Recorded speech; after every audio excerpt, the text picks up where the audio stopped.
Local. Local.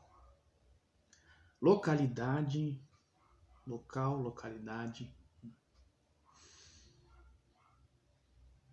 Locus.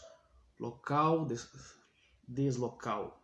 Localidade, local, localidade, locus, deslocal. Deslocal, deslocar. Local. O que é local?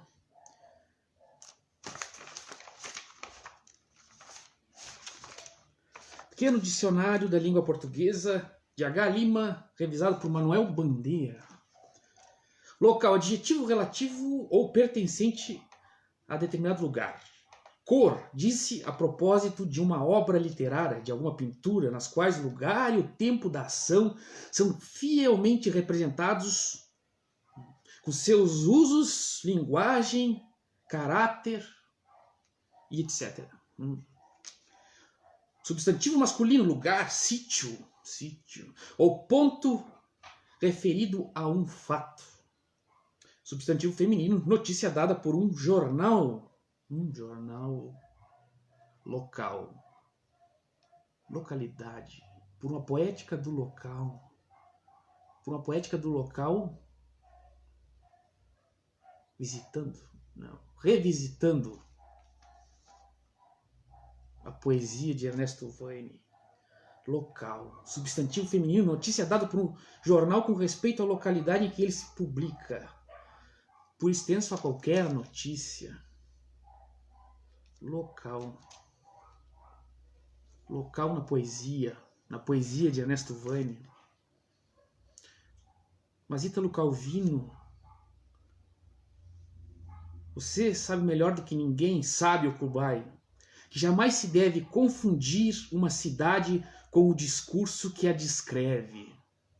Contudo, existe uma ligação entre eles. Local. Local. Ernesto Vaine. Poesia do local?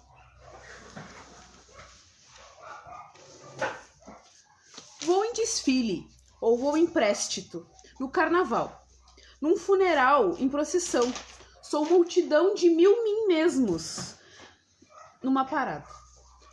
Mansão de bronze com 11 salões marfim e 1000 cortinas de véu. Será me dão lugar assim se eu for pro anil do céu? Vou em passeata. Vou em comício. Danço num bloco, pulo em cordão, com o pé no ar e a mão no chão. E o que aconteça pela cabeça, às vezes bêbado, às vezes são. No palacete pavão pintado, o pavão já está deitado. Todas as noites o mesmo trote no telefone. Por esta via, onde o que havia não há mais não. As casas são recordação. Calçadas feitas de material como cristal, só de saudade, nesta cidade em que me torno assombração. Atraso ponteiros do relógio monstro. Girando ao contrário, no seu mostruário o tempo pretérito se torna por vir. Nos móveis redondos do tempo me escondo. Praça do Jardim. São tantos pássaros. Podiam levá-la suspensa nas asas, as árvores, no ar a voar. Capela da Conceição, depois de posta no chão, seus anjos esvoaçavam, sem rumo nem direção. Restam os restos dos 7 Ernestos, em 7 esquinas, em 7 ruínas. Antes de demolidas, as cúpulas do mercado tinham forma de nuvens. Não se estranha por isso no céu vê-lo passar, para depois pousar onde outrora existiu. Volta o mercado ao seu lugar marcado. Lá vão os loucos, lá vão no vento, lá vão seus sonhos, lá vão medo dos pensamentos. Lá vêm os loucos, não são tão poucos, rotos e roucos de cara suja, piá, coruja, ouve-se grito, é do ninito, ouve-se apito, é do franguito, ouve-se guincho, é do capincho, entrapo e tira, o pica e vira. Vem um pateta, porém patético é o poeta Humberto, certo quando foi moço, guia um volante imaginário, o direção, é tripulante de um caminhão só de ilusão. Vem a loucura do dentadura de verão, vem a sapiência, mais a demência, ambas caminham com caminha. Vem capacete do capitão, do rabanete, vem o monarca, vem irmãos Lucas com as malucas, Maria Fusarca, Maria e a Deolinda. E mais ainda, hospício vai no corpo inteiro do pipoqueiro, do marinheiro, do sacristão Marcos Rabão, com seu sermão, sua oração, tudo em latim, ora pro nobis, ora por mim, Marcos Rabão. E lá vou eu. Em cada quadra me encontro um pouco. Na farmácia São João encontrei moça de trança. Foi remédio para a lembrança ficar no meu coração. Para outros males, farmácia Salles. Mensageria veloz, de estafeta com recado, traz para mim de novo a voz de tanto tempo passado. E leva o verso cansado deste poeta judiado. Fui jornalista. Fato do dia me aborrecia se acontecia. Correio do Sul, presto notícia no mesmo momento. O meu crescimento, o meu nascimento, o meu casamento, o meu passamento, minha comunhão. E ressurreição no único dia, mesma edição.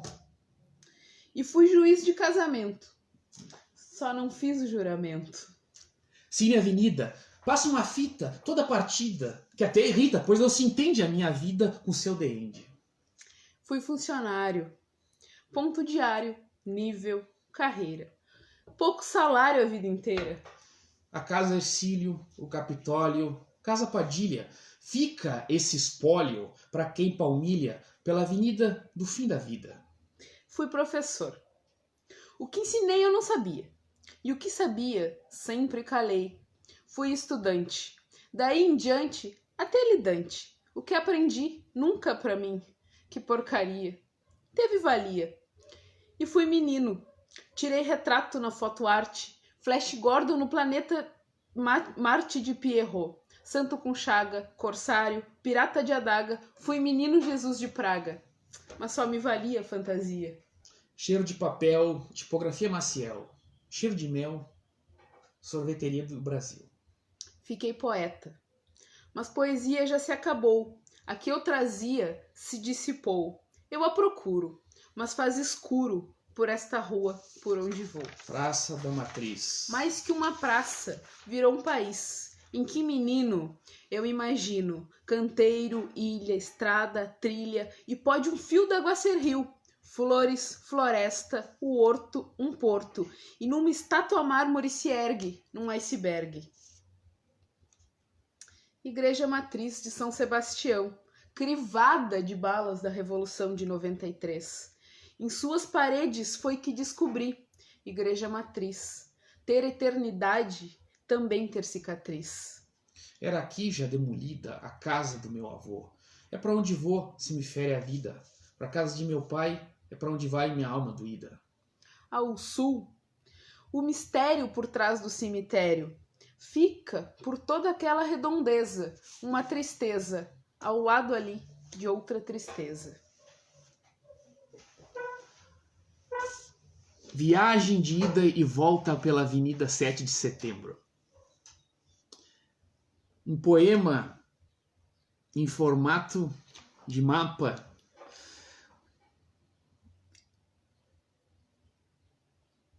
Talvez quem melhor entendeu esse poema foi o professor Lisandro, que do Instituto Federal de Bagé, que interpretou a partir de Bachelard esse poema, para tentar que esse é um mapa dos sentimentos, é um mapa da memória, né? Sobretudo da memória, né? É isso que o Lisandro vai. Então procurem aí o texto. Se não tiver publicado, ele apresentou num sarau em homenagem ao Ernesto, que a gente realizou há uns 4 anos atrás, e ele apresentou esse texto. Acho que deve estar publicado, né? É um texto acadêmico. Então, se não estiver, cobrem dele para ele publicar, não é? Eu sou o Ezio Salco, essa ao meu lado que estava, ao meu lado é a Thaís. E esse é um evento, vou pegar aqui a minha folhinha,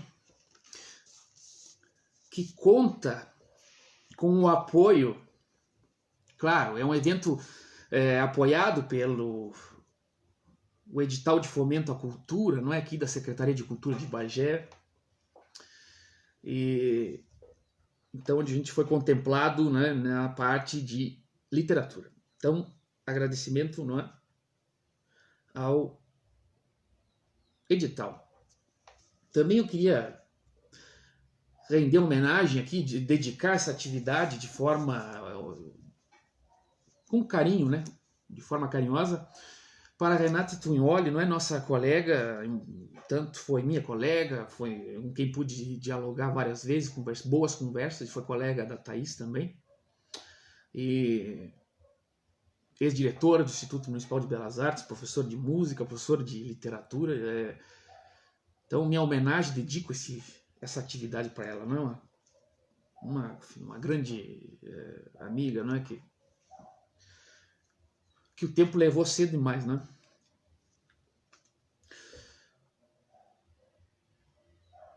Eu acho que os agradecimentos são esses.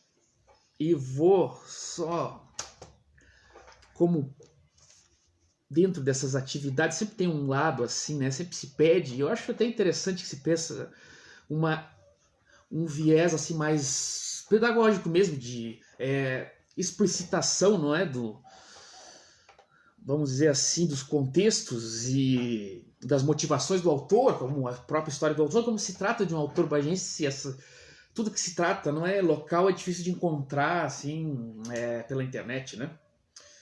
Ainda que o Vane seja uma figura conhecida mesmo, né? Leva o nome da biblioteca da Escola Estadual Frei Plácido, né?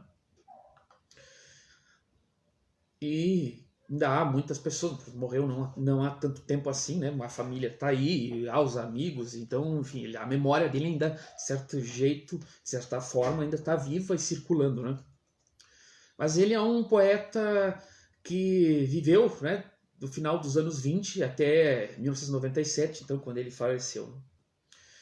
E viveu grande parte da vida em Bagé, né? Ainda que tenha passado estudado em outros locais, trabalhado, foi professor na Universidade Federal de Santa Maria, né? Um tempo já. E esse é o Ernesto, que além de tudo é uma figura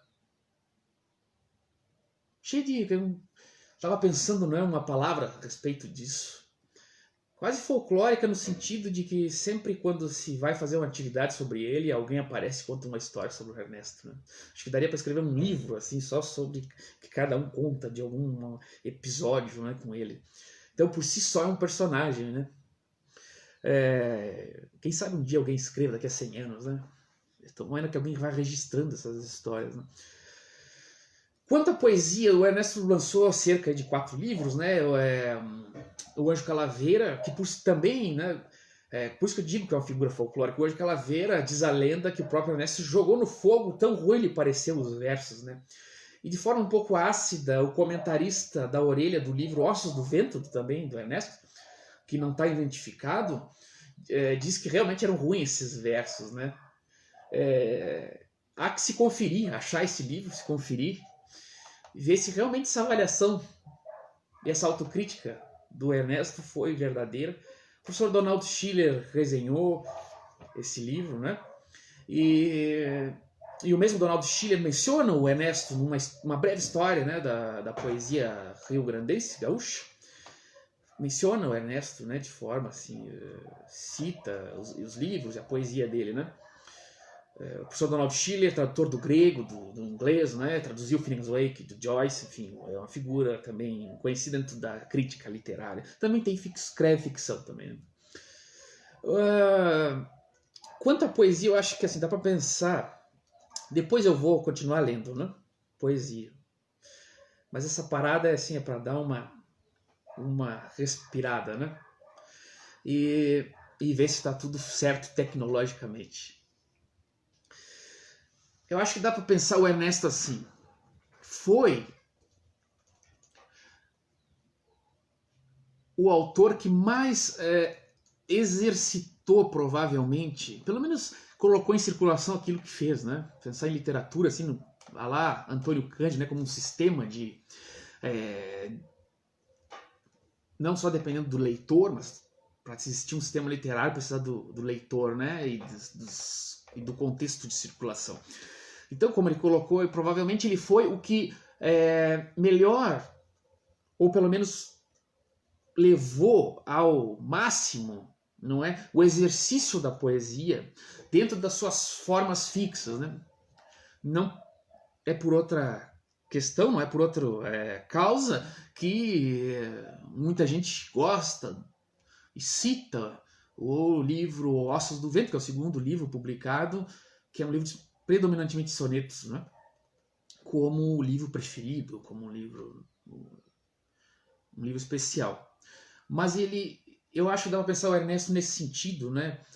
No sentido de que exercitar a poesia como algo do cotidiano, como um exercício mesmo. E ele fez isso de várias formas, e talvez no soneto ninguém vá conseguir localmente superar ele, porque ele usa a linguagem, a língua, sobretudo, de uma forma econômica. Então ele não vai criar um estilo assim, né, imperial. Ele vai quase de uma coloquialidade que vai se manifestando, né, nesse poema, né, nessa poesia, nesses poemas, né, no soneto isso fica muito claro e se comparado, né, com outros autores, né. Então acho que ele percebeu, né, a poesia como uma percepção, sobretudo, né, do cotidiano. E ele exercitou profundamente isso até o final da vida, né, pelos livros que a gente tem. Estou pensando aqui no Ernesto a partir, né, pelo menos nesse fazer literário, a partir dos textos, né, que é então o que a gente pode ter acesso. Então ele dá para pensar no Ernesto como quase como aquele título do livro do Oswald de Andrade, um aluno, né, um aluno de poesia, né, o primeiro caderno do aluno de poesia. Pensar nesse sentido ele, né. E com esse lexo do cotidiano, que talvez possa ter relação, provavelmente, né? Talvez não, né? Provavelmente, com quase com certeza, da literatura modernista e também com o fazer jornalístico dele, como ele cita, né? O fato diário não me interessa. E aí é uma questão curiosa, talvez, para investigar, e quem estuda, né? Poesia se interessa profundamente por esse tipo de questão. Ainda que, se a gente pensar, o jornalismo naquela época era muito pomposo, né? E o Ernesto já parecia econômico nesse sentido de língua desde o início, né? Também iria pensar sobre isso, porque ele é econômico no sentido, né, de que as palavras ali estão muito bem arranjadas e estão dentro de uma coloquialidade, né? E talvez por isso alguém tenha uma certa, né, restrições, porque de imediato, né, você vai compreendendo rapidamente, né? E aos poucos é que você vai vendo, né, assim, a multiplicância de significados, né? E isso é uma coisa muito interessante no Ernesto. E sobretudo porque tratando de temática, né, questão temática, para sair um pouco da forma que sempre está colocada ali, principalmente, né, em rimas consoantes, né, que é aquela rima que está em concordância com todos os fonemas, né, a partir da vogal tônica. Também acho que o Ernesto Vaine levou ao ápice a Bagé como cidade, né, como a cidade como temática. Então, nesse sentido, eu acho que ele fez o que há de melhor e esgotou esse tema. Eu não acho que esse tema, acho que esse é um tema esgotado num certo sentido. Claro que ele está no sentido da memória e não dá para pensar aqui como um elogio no sentido acrítico, né, que adota. Tanto que muita da poesia dele é melancólica, né? O tema da melancolia aparece de várias formas, né? Associado à idade, claro, ao avanço da idade e da morte. Mas a cidade, a melancolia e a loucura aparece em grande parte dos livros dele de algum jeito, né? E muita coisa relacionada a essa temática de forma irônica. E às vezes as pessoas pegam algum texto dele e usam com um certo elogio, quando na verdade um trecho que, se interpretado globalmente, é um deboche. Não vou citar, não é, locais assim, para não causar, enfim, animosidades. Mas ele é essa figura que a gente pode ver desse jeito, né? E que lida com formas fixas num tempo em que isso já estava duramente, não é, questionado, né? O Ernesto, tanto que o Celso Pedro Luft, né? Não sei se o Luft era Pedro, né? Acho que agora eu inventei, mas o Celso Luft fala, né, que é um ranço neoparnasiano, né? E que ele gostaria de se livrar, que o Ernesto gostaria de se livrar e permanece. E de fato é verdade, ele fica nessa, vamos dizer assim, nesse paradigma. E está em consonância com a geração de 45 e tenta recuperar esse geração de poetas de 1945, né? Tenta recuperar esse tipo de fazer literário. Então ele pega essa influência e leva ao extremo. E isso é uma coisa, é um gesto interessante de interpretar, porque eu acho que o Ernesto, não já pensando conscientemente, né, como uma pessoa que pensou isso, mas como o resultado da trajetória dele, da escrita, é que ele nos mostrou, enfim, que a poesia é um exercício diário, né, e que passar pelas formas fixas é necessário, num certo sentido, até não é como uma forma de superação, né? Aprender, depois supera e segue assim. Então eu acho que ele fez uma espécie de acúmulo, ele acumulou para a cultura bagense, né? Uma série de questões, de temas que ele foi tratando e foi nos ensinando, né? Pelo menos o gesto dele fica isso, né? A forma, ele exercitou a forma, talvez ninguém mais do que ele exercitou a forma. E com temáticas assim recorrentes, né? E não dá para interpretar ele só por um viés, né? Então, vamos tomar cuidado com a poesia, né? Porque você acha que domina ela, daqui a pouco ela te trai, não é, nessa afirmações muito contundentes, né? Então, eu acho que isso é uma forma recorrente que talvez, se alguém se interessar, possamos fazer um outro vídeo. Mas seguindo a poesia, algumas coisas assim que me ocorreu de dizer sobre o Ernesto, né?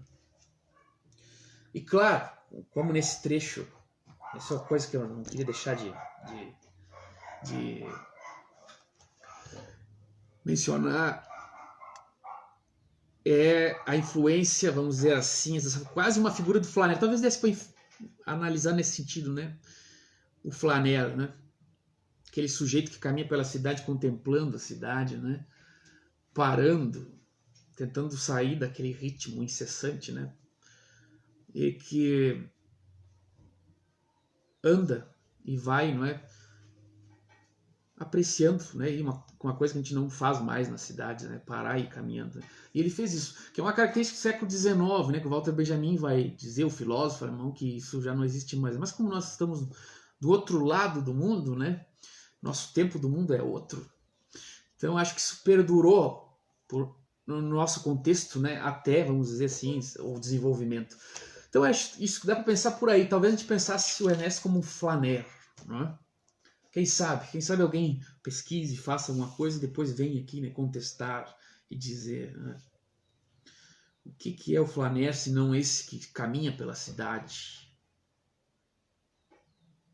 se desloca sobre o local, sobre a localidade, o deslocal, se deslocar em tempo de pandemia. Flaner em tempo de pandemia. Tempo de pandemia. E o amor em tempo de pandemia. Distante, deslocal. Amor deslocal. Amor em tempo de pandemia.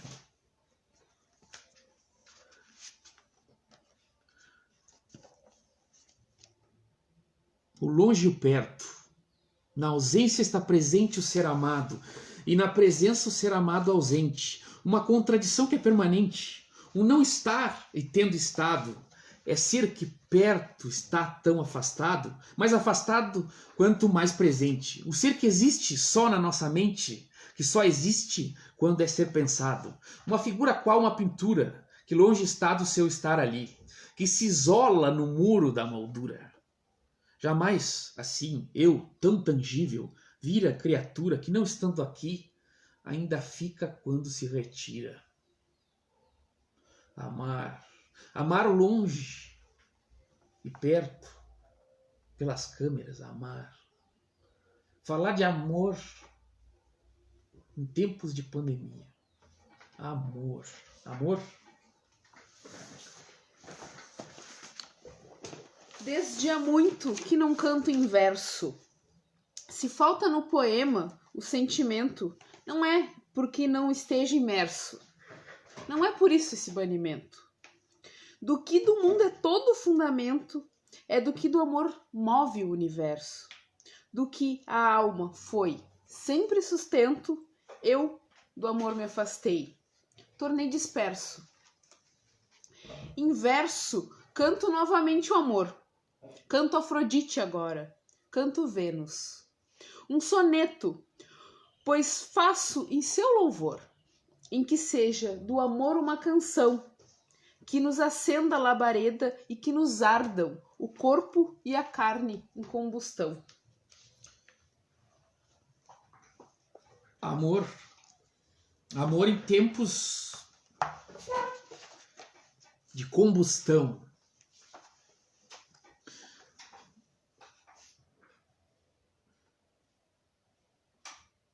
Mas não era tempo de amor. Era tempo de cadeia. Era tempo de camburão. Era tempo de maneia. Era tempo de prisão. Não era tempo de gente. Era tempo atrás das grades. Era melhor o que mais mente. Tempo de perversidades. Tempo de 64. Encena-se safada farsa. Mau ator e mau teatro, que em salvação se disfarça. Era 1º de abril, dia de todos os bobos, e ia salvar o Brasil, uma matilha de lobos. O poeta no quartel, poeta com medo e mudo, quer saber o coronel. Coronel quer saber tudo. Quer saber por que poemas? Quer frescura imaginária. Hão de tratar certos temas, como a tal reforma agrária. Poeta lhe diz, não falo, pois não tenho que falar. Poeta lhe diz, eu calo, mas não tenho a calar. No palácio da polícia, sem lugar para dormir, que sono para a milícia é forma de se fugir. Depois, no reformatório, de menores fico preso. A boia é um vomitório, todo à volta o ar é um peso. Soltam guris delinquentes, talvez mais de uma centena, vão vender entorpecentes. É mal menor, vale a pena. Em lugar deles, poeta, socam nesse chilindró. Um perigo, um esteta, que se finge de bocó. No sesme trancam o vate, que bela oportunidade. No sesme, no bar do bate, quem de bater tem vontade. Em nós torcem alicates, lá fora ninguém se move. Bebem lá fora. Outros vates. Os vates 69. A um que me procurara, disse um cara de pau que eu estava em pau de arara, a vida dando tchau. Como fedia a patente num cheiro de descargas, descargas da alma de gente, de vísceras tão amargas. Como fedia o banheiro, a sangue fedia a pia, como fedia o chuveiro, que a sangue dele chovia. Coronel, lhe dou a pista, mas por favor não suponha que eu seja comunista, embora fume maconha. Te prendo não por ser grevista, não é por fumar maconha, nem é por ser comunista, mas é por ser sem vergonha. Companheiro interrogado, que disso ninguém escapa. Companheiro torturado, com bufetada e com tapa. Companheiro triturado, pontapé e fio elétrico, Cela, pequeno quadrado tétrico. O cárcere atopetado de mágoa, o cárcere atapetado de cimento que verte água. Foi na cadeia que li, no Correio da Manhã, o Carlos Heitor Coni, mas longe estava o amanhã. Aconselho o cardeal, todo mundo fuzilar, que ele, na catedral, irá por todos rezar. Entra, então, pacote de erva, esconde dentro um vidrinho de canha, que nos conserva, bebendo um pingo, um pouquinho, enquanto a gotas o trago a todos se distribui, o seu gosto ainda trago no que ali depois flui. Era tempo de cadeia, era tempo de prisão, mas bem que havia candeia no meio da escuridão. Eu sei, não serão memórias como as do Graciliano. És tu uns quantos volumes, sou eu em nimbados versos, mas mesmo amargor de cárcere, ano de 64. Tarde de cinza, era abril, então estávamos presos, presidiários todos nós, entre grades corrediças, barras de aço verticais. Era mais um vitral gris dos que já vira e veria. Entre sardônico e sério, eu dizia que todos nós, mortos, estávamos já. Mortos, porém, sem saber.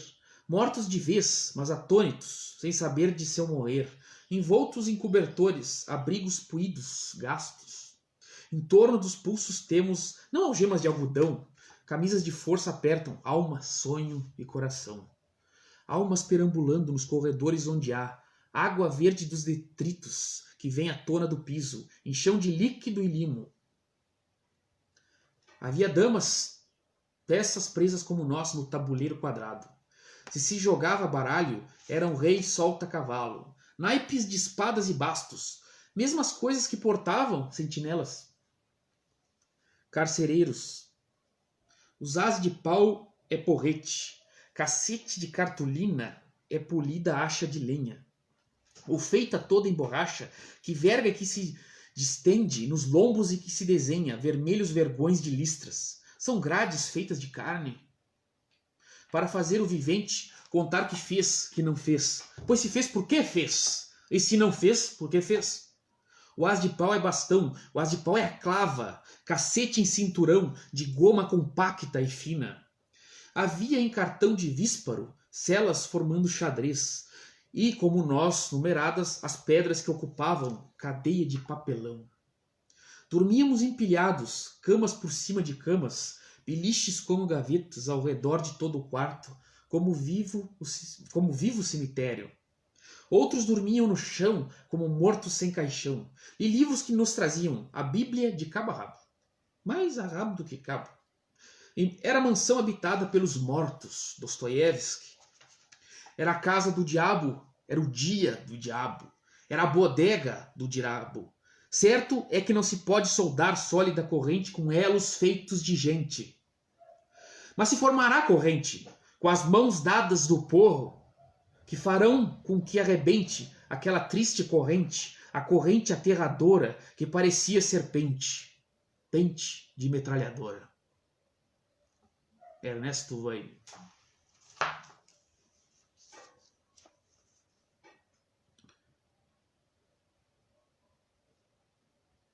Mas também já foi tempo de se acabar. Também já foi tempo, né, de se ver o fim.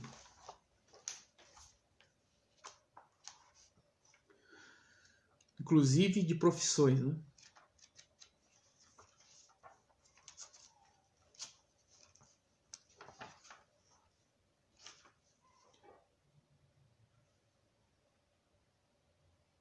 Atenção nos sonhos e nos sons e nos fins.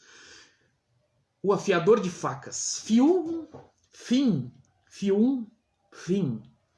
No afiador de facas e tesouras, no fim da rua, aparecia, com os filhos seus ajudantes. O menino assoprando flauta de pá, de folha, de Flanders. Fium, fim, fium.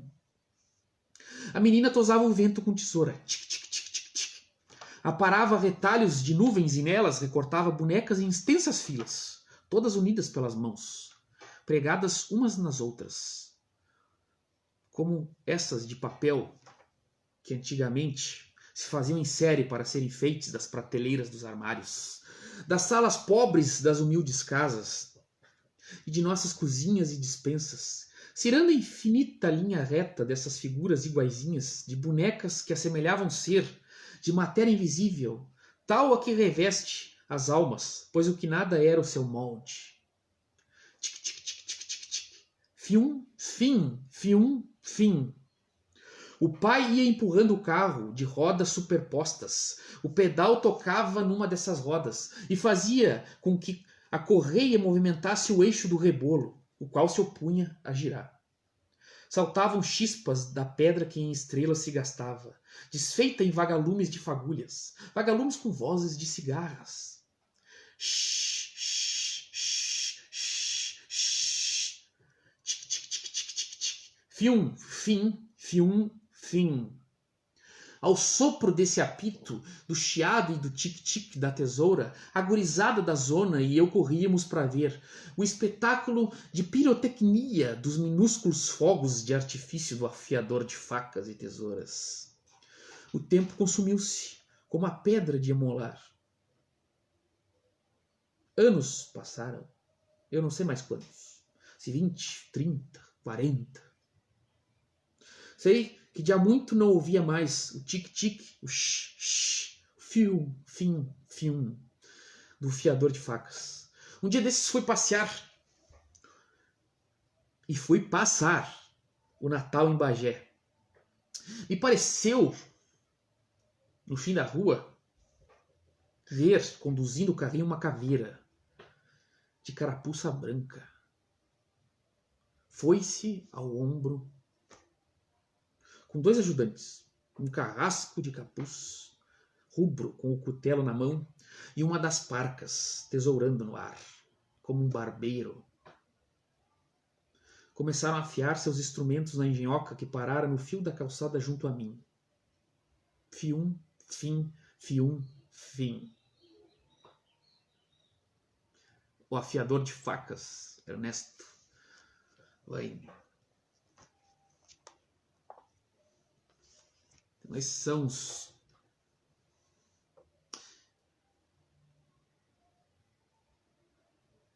textos, não é? Que representam um pouco dessa melancolia que eu falei antes. Nem por isso o olhar no mundo não acontecia, né? Nauta, nautai, astronave, astronauta, o corpo nave, a alma nauta, cosmonave, cosmonauta, nauta, nautai, não nau no espaço, não nau do nada, crononave, crononauta, crosta do tempo rompida. 5. Em contagem regressiva se faz físico o que é memória, memória torna o que é matéria, e pedra fica o que era pó, toma forma o que foi fumo, o que era cinza, cinza, cinjou agora. 4. Anjo que tange sinos e séculos, singra o céu, aec erat faces troiae, só aquestas avelaneiras frolidas. 3. No cosmo de sóis e caos, ovo em voo, no útero alfa, no éter 02, a cronissagem em solo pretérito de estrela larval. 01. A cápsula capta em videotape, etapa por etapa, os 7 estágios do Gênesis. 0. Os computadores programam e parâmetros do juízo final.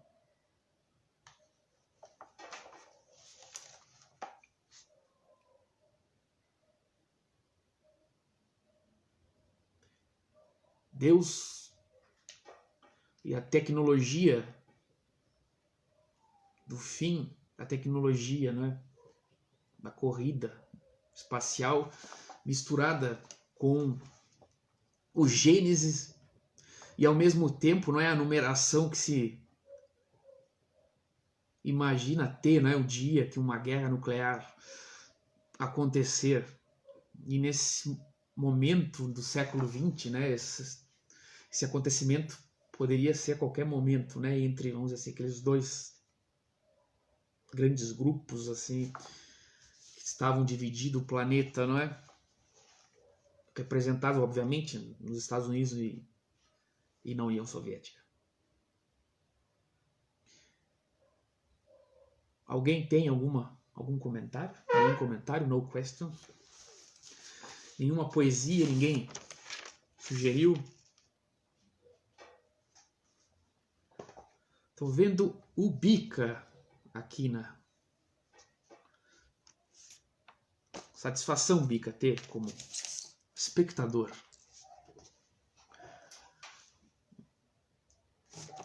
Eu vou ler mais um poema. Eu vi um problema aqui. A produção fez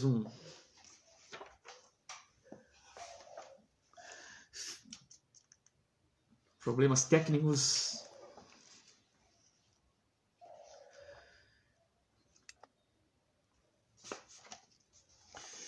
E tudo bem? Assim, produção, quero agradecer minha produção, Thaís, que também acumula a função de recitador acompanhante e produção mesmo, né? Soneto da solidão. Eu sinto às vezes me pesar no peito a solidão sem sonho e sem saudade de quem aos poucos tudo viu desfeito. Resta a tristeza, a funda soledade. Essa tristeza que é meu próprio jeito, que em meio à solidão geral me invade. Da dispersa esperança no que foi feito. E de chorar ao menos, que vontade. Veja a janela estrela, é madrugada. Sumir-se como lágrima enxugada. Nem sinto mais da vida o fero açoite. Meu coração parece uma outra estrela, toda de luz azul e verde, aquela que fica só no céu no fim da noite.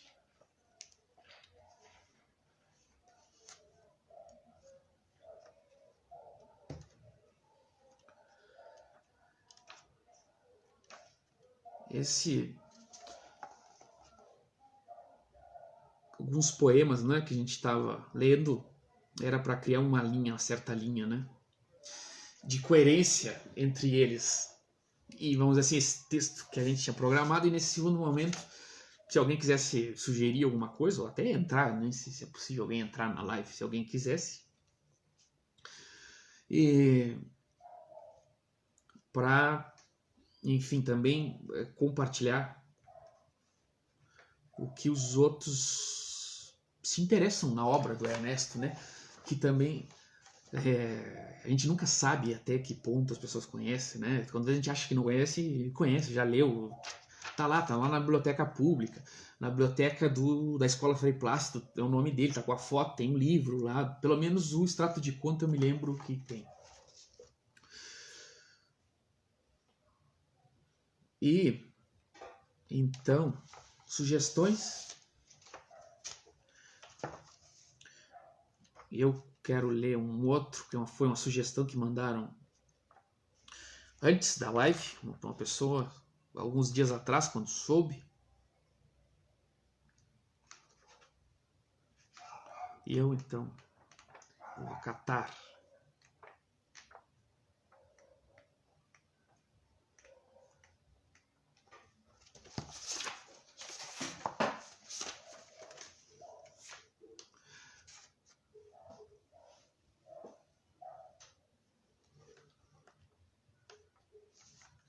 Aí está dizendo, tem uma pergunta do Lucas. Deixa eu só achar aqui, Lucas, que eu perdi. Eu tava com tudo marcado, mas algumas coisas eu perdi no meio do... Como é que é? A pergunta do Lucas. Pode falar um pouco sobre os livros do Ernesto Ezio? Como é a trajetória que ele fez? Boa pergunta, né? Então, tirando o extrato, aliás, vamos mostrar, né? Eu não mostrei Ossos do Vento, né? Tem uma editora, né? E a trajetória do Ernesto é formado em letras, foi professor, eu esqueci de dizer isso, né? Me perdi. Foi professor e jornalista, escreveu no Correio do Sul, né? Como no próprio poema inicial a gente brincou com aquela história do Correio do Sul, quando ele disse que o fato diário não interessava a ele, né? E aí entro com... Aliás, esse poema que a gente leu não é nessa ordem, né? A gente escolheu uma ordem a partir, vamos dizer assim, de sentidos que a gente achava que podia se encaixar ali naquele poema. Isso é uma coisa que eu não falei, né? Então vocês poderiam ler de outro jeito. E é um bom exercício, sei lá, fazer um sarau com outra dinâmica de leitura, né? Mas o Ernesto publicou, então, o Anjo Calaveira, que é esse que eu falei que ele botou fogo nos livros, né? Diz a lenda, pelo menos, né? Que ele colocou fogo nos livros, tão ruim lhe pareceram os versos. E depois ele publicou Ossos do Vento, esse aqui, pela Grafo Sul, editora gaúcha. E eu acho, assim, sem medo, eu acho esse O Extrato de Conta, que foi publicado pela Diretoria de Cultura de Bagé, né? Naquela época não existia Secretaria de Cultura, né? Não tem uma editora, e foi imprimido na editora da Universidade da Região da Campanha. Eu acho esse o melhor livro do Ernesto, onde ele explora as formas de uma forma, e principalmente a rima, isso é importante, né? Ele explora a rima muito bem. E um exercício que ele fez a todo momento, né? Por isso que eu digo, ele é um estudante, né? A todo momento, ele leva isso a todo tempo, né? E eu acho que ele coloca a coisa em outro patamar. Ele não pode mais fazer, ele esgota. Fazendo isso, ele esgota essas formas. E aí ele publicou esse aqui, que eu vejo pouco mencionado, que é O Baile na Ponte, na Noite de Chuva. Que tá a fotinho dele. Também tem poucas fotos na internet. Que é um livro interessante também, mais difícil assim de ler assim num sarau, porque é muito longo os poemas, né? Teria que assim, ser várias pessoas e ter uma dinâmica de movimento, assim, porque senão ficar parado lendo, não sei. Aliás, isso foi um problema aqui, né? Porque nós não tínhamos, assim, tem vários problemas técnicos no meio do caminho. E ele escreveu esse livro que era para ser um romance, na verdade uma narrativa que ele estava desenvolvendo a partir de um conto que ele escreveu num outro livrinho com vários autores bagenses, João Bosco Abeiro, o José Carlos Teixeira Jorge, no meio dos anos 70, 77, por ali. Se chama Contos da Panela do Candal, né? Se não me engano, esqueci de trazer esse. E ele queria fazer um romance e isso não aconteceu, e ele fez esse livro, que é uma narrativa em versos, né? E mais uma vez aqui, a figura dos loucos surge na poesia dele, assim, muito explorado. O louco, o marginalizado, o pobre, está sempre na poesia dele, né? Sempre volta. Ele usa a forma fixa. É curioso isso. Enquanto se usava, vamos dizer assim, nesse contexto que ele estava, né, se usava isso para criar grandes elogios, ele, ao contrário, ele tematiza, né, os de baixo, o cotidiano, né? O problema do cotidiano da vida, a miséria do salário, a melancolia. E esse é o último livro deles. Então, esse aqui. Ele publicou pouco, né? Porque, enfim, todo mundo sabe que isso é problemático. Foi professor e... aliás, eu ia falar isso também. Obrigado, Lucas, pela pergunta, né? Eu esqueci de dizer isso. Foi professor, deu aula em escolas, auxiliadoras. Tem vários alunos do Ernesto aí, pessoal que a gente conhece, foi aluno do Ernesto e conta histórias maravilhosas, como um grande professor, inclusive. Aliás, isso é uma coisa importante de destacar. Dizem que era um grande professor de literatura. E foi professor na UFSM, onde a gente encontra até hoje. Tem lá especializações sobre a orientação dele. Já vi lá. E fez mestrado também, né? Fez um mestrado nos anos 70 na PUC do Rio Grande do Sul. E lá na PUC vocês podem ver também as revistas que o programa de pós-graduação fez na época. Acho que era a Regina Zimmermann, que criou a revista, não me lembro agora, mas enfim, é desse grupo. E o Ernesto publicou textos dentro daquilo que era um paradigma na época, né, que era o estruturalismo, a forma de analisar, né, a narrativa, e ele analisa, então, o João Simões Lopes Neto, né, textos, vamos dizer assim, da tradição do Rio Grande do Sul. Então ele é essa figura, foi um professor, sobretudo, e está num dos textos, né, como todo poeta brasileiro, ou é jornalista, ou é funcionário público, ou é professor, né? Ele mesmo coloca isso, né? Então essa é um pouco a trajetória dele, assim, que a gente, claro, né, tá explicitamente dita nos textos, e a gente consegue também saber por um vídeo que tinha na internet, foi retirado infelizmente, em que ele dá uma entrevista lá e ele diz assim: a literatura é muito boa de ler, né, e muito ruim de se fazer, né? Essa melancolia surge a todo momento, muito nitidamente nele, né? E a crítica também, né? Acho que dá para pensar o Ernesto em alguns poemas assim como um elogio, a Bahia como se faz às vezes, né? Que a gente fica cansado, mas não é tão fácil assim. A crítica tá ali também, né? As dificuldades, os problemas, né? O exílio da canção, que é um texto fortíssimo onde ele fala do latifúndio,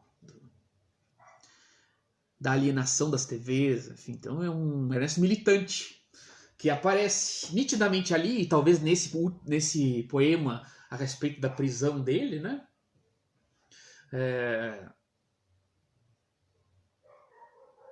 Uma prisão também durante a ditadura militar, né? Acho que todo mundo entendeu. Que também foi, entre outras pessoas, outros professores, né? Foi uma questão que específica ali, que ele foi preso e conseguiu sair, né, felizmente, depois.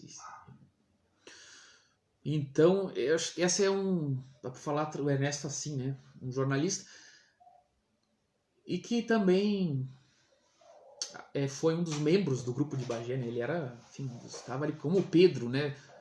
Uniu o Glênio Bianchetti, o Danúbio Gonçalves, o Carlos Scliar, e tá faltando alguém, né? E claro, o Rodrigues.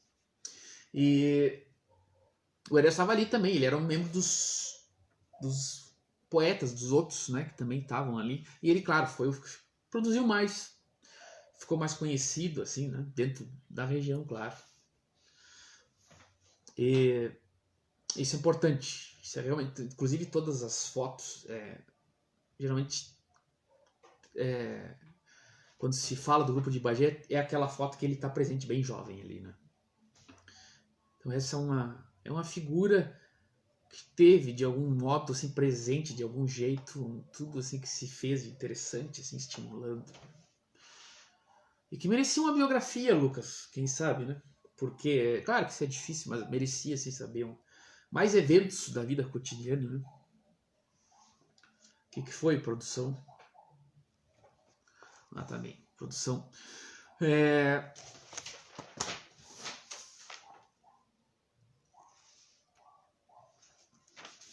Textos da produção. Então, eu acho que isso é falta informação nesse sentido. E falta, claro, reedições, mas é difícil, né? Talvez reeditar todos juntos, assim, e estudar, o pessoal da Urcamp, não, a Urcamp não tem mais curso de letras, né? Da Unipampa. Pensar a poesia do Ernesto mesmo, levar a sério. Pensar num sentido, né? Reflexivo da questão. Então, eu não vou me estender mais, porque já me estendi demais, né? Dizem que live não pode ser muito longa. Mas eu vou ler algum poema. Aliás, eu já estava com um poema marcado, né? A pessoa desatenta é uma coisa triste.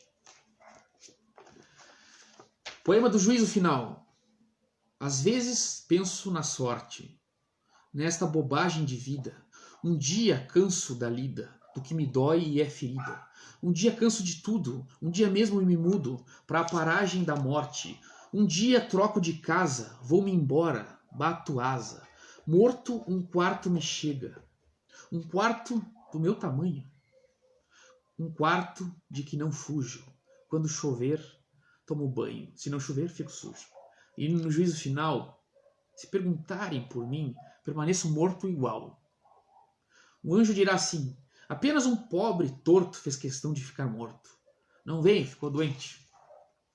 Só de pensar em ser gente, não veio, pegou no sono, com uma enorme preguiça de ver o mundo de novo.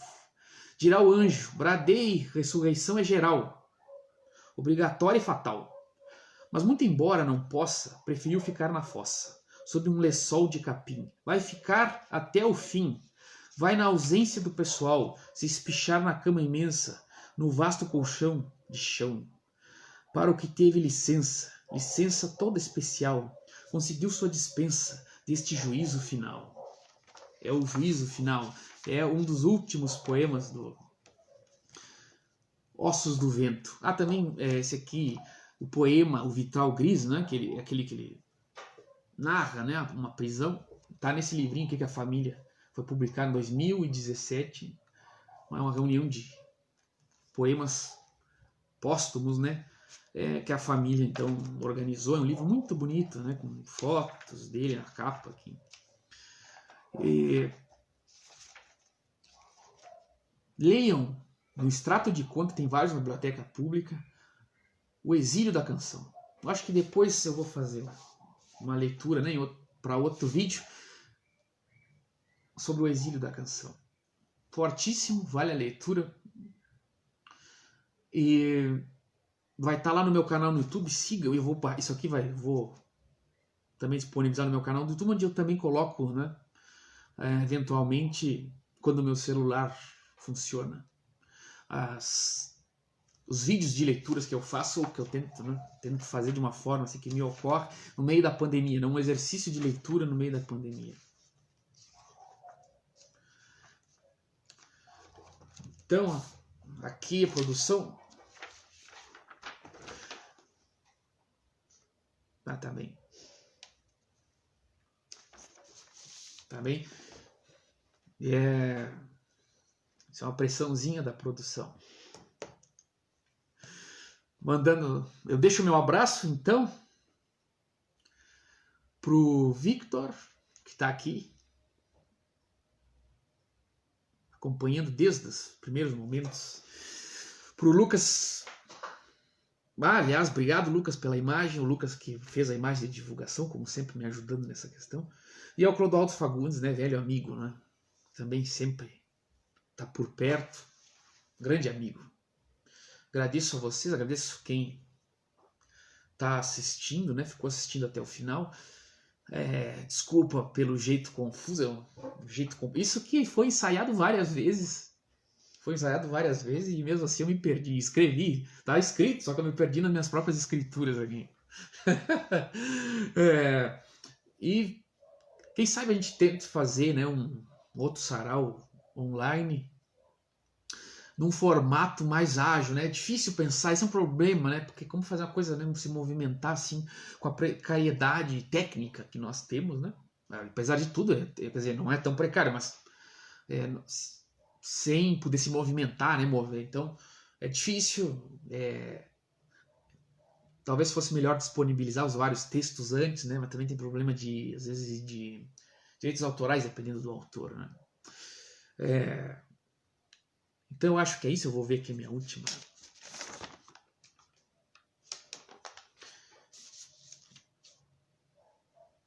Não, era isso sim. Eu agradeço então mais uma vez.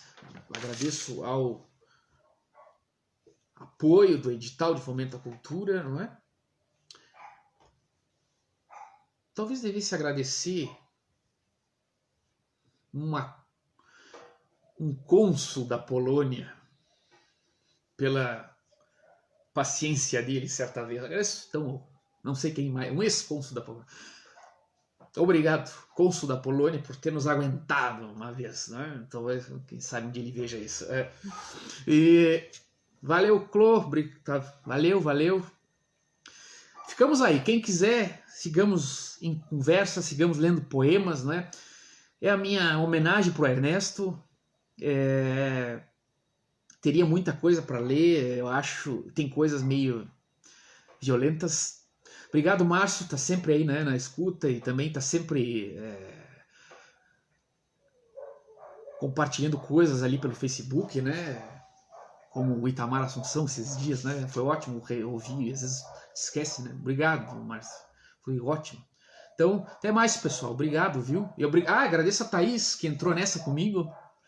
E é a produção e a leitora. Valeu, valeu. Obrigado, Thaís, musicista, professor de música. Valeu, valeu. Ficamos em contato. Sigamos. Saúde para todos.